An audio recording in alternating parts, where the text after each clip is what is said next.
शोएब, कुछ लोगों को बहुत ख़ारिश होती है, उसकी क्या वजूहात होती हैं? हाँ, ख़ारिश की बहुत सारी वजूहात होती हैं।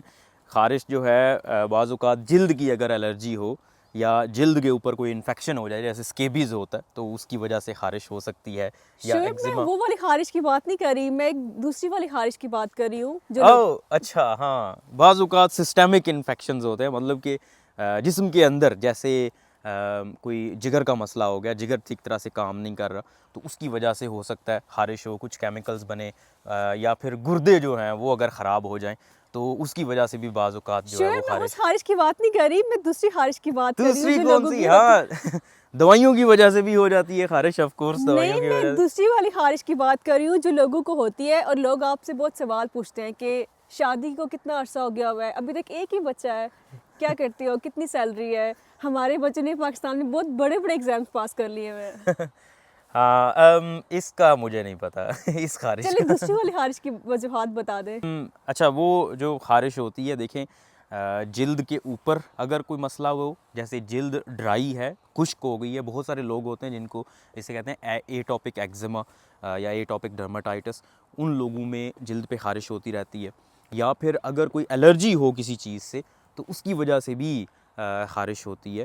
अगर इन्फेक्शन हो जाए, जैसे स्केबीज़ एक बीमारी है, एक जरासीम से होती है, अगर वो हो किसी को, तो उसकी वजह से भी ख़ारिश होती रहती है। और भी बहुत सारी कॉजेज़ हैं, जिस्म के अंदर भी हो सकता है मसला, जैसे जिगर अगर ख़राब है तो उसकी वजह से कुछ केमिकल्स बनते हैं इस तरह के, या वो प्रोसेस नहीं हो पाते, जो जमा होते रहते हैं, और फिर उसकी वजह से भी ख़ारिश होती है, जिसको प्लूराइटिस कहते हैं।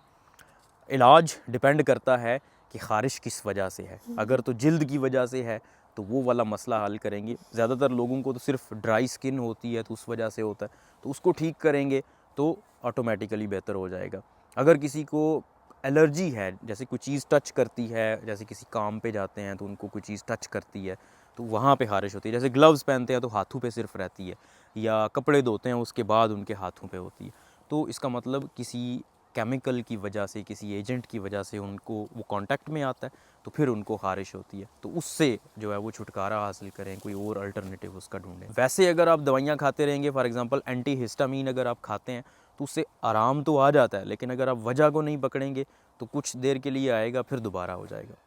अच्छा, जो दूसरी वाली ख़ारिश की फिर कोई वजह नहीं, मतलब कोई उसका कोई कोई इलाज नहीं है? नहीं, वो लाइलाज है।